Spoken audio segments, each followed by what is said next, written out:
창세기 24장. 누군가의 말년은 그가 어떻게 살아왔는지를 보여줍니다. 한 사람의 죽음은 그의 관점에서는 온 우주를 상실하는 것이 되지만 누군가에게는 새로운 시작의 발판이 되기도 하고 한 민족의 재앙이 되기도 하며 새 소망이 되기도 하는 아이러니를 품고 있습니다. 똑같은 수장의 죽음이라 해도 존 F 케네디, 아베 신조, 그리고 엘리자베스 여왕의 죽음을 맞는 사람들의 견해는 나라와 민족 정체성을 논외로 하더라도 천지 차이일 테니까요. 이제 아브라함은 늙었고 그는 자신의 마지막을 준비합니다. 아브라함은 자신의 모든 소유를 맡은 늙은 종에게 가나안 족속의 딸이 아닌 내 고향, 내 족속의 딸 중에서 이삭의 아내를 구해오라고 하네요. 소돔과 고모라로 대표되는 음란과 부도덕이 넘쳤던 곳 가나안의 딸이 아닌 고향 땅으로 떠나 아내를 구하되 이삭을 데려가지는 말라고 명합니다. 우리는 자꾸만 돌아가고 싶은 본성을 지녔습니다. 옛 습관은 때로 아주 오래도록 우리를 나아가지 못하게 합니다.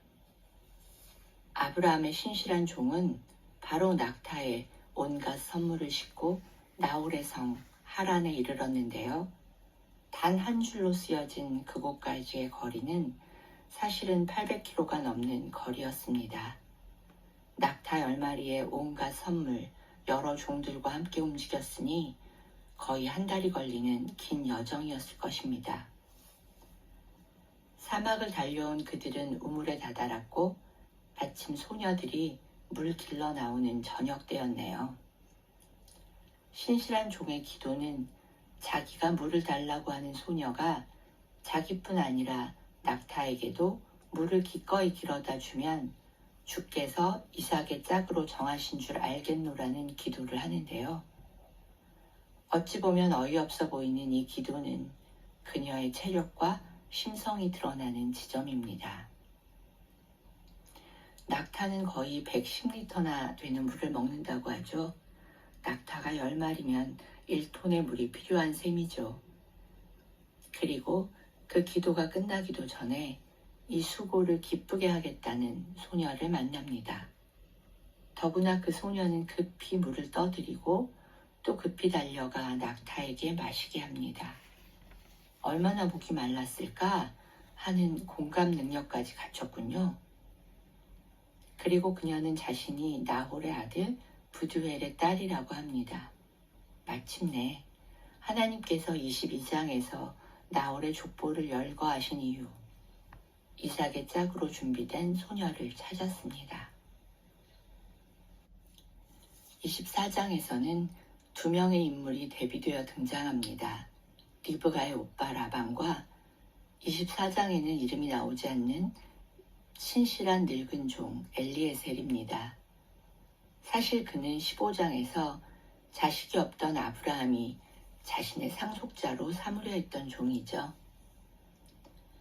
나중에 조카 야곱을 20년이나 부려먹으며 자신의 욕심을 채우는 이 라반은 우물에서 달려온 리브가의 코골이와 팔찌를 유심히 살핍니다. 와우, 금이구나. 그리고는 우물가로 달려가죠. 그곳에서 낙타 10피를 끌고 온 엘리에셀을 만나 극진히 모셔오네요. 엘리에셀이 설명하는 자신의 숙부인 아브라함은 부자인데다 그 재산을 다 이삭에게 물려준다고 하니 누이 동생을 시집 보내면 좋겠다고 판단합니다. 그가 바라본 것은, 그가 가치를 둔 것은 무엇인가요? 지금 내가 바라보는 것, 내가 가장 원하는 것, 그것이 나의 신이 됩니다. 반면 엘리에셀은 찬찬히 자신의 여정을 설명합니다. 우리가 알고 있는 내용이 그대로 다시 한번 열거되는데요. 도대체 이 내용을, 똑같은 내용을 왜 다시 한번 보여주는 걸까요? 그는 하나의 보탬도 없이 사실을 설명하는 신실한 사람임이 드러납니다. 더구나 음식을 앞에 두고 이 진술을 먼저 마쳐야겠다고 하네요. 나는 아브라함의 종이니로 시작되는 그의 이야기는 저를 숙연하게 합니다. 그는 주인이라면 어떤 아가씨를 기뻐할까를 묵상했고 그렇게 기도했습니다. 주인이 명한 일을 마치기 전에는 먹지도 쉬지도 않습니다. 그의 생각은 철저히 주인의 마음을 살핍니다. 그리고 그의 진술에는 여호와의 이름이 계속 등장합니다. 내 주인 아브라함의 하나님이라는 고백은 멀게 느껴지는 나와는 상관없는 신이라는 고백이 아닌 철저한 경외심의 표현입니다. 하나님이 형통한 길을 주셨고 바른 길로 인도하셨고 이 모든 일이 여호와께로 말미암음임을 고백하는 그에게 하나님 또한 신실하십니다. 나는 어떤가? 나에게는 하나님이 주어인가? 나는 그의 마음과 그의 뜻을 살피는가?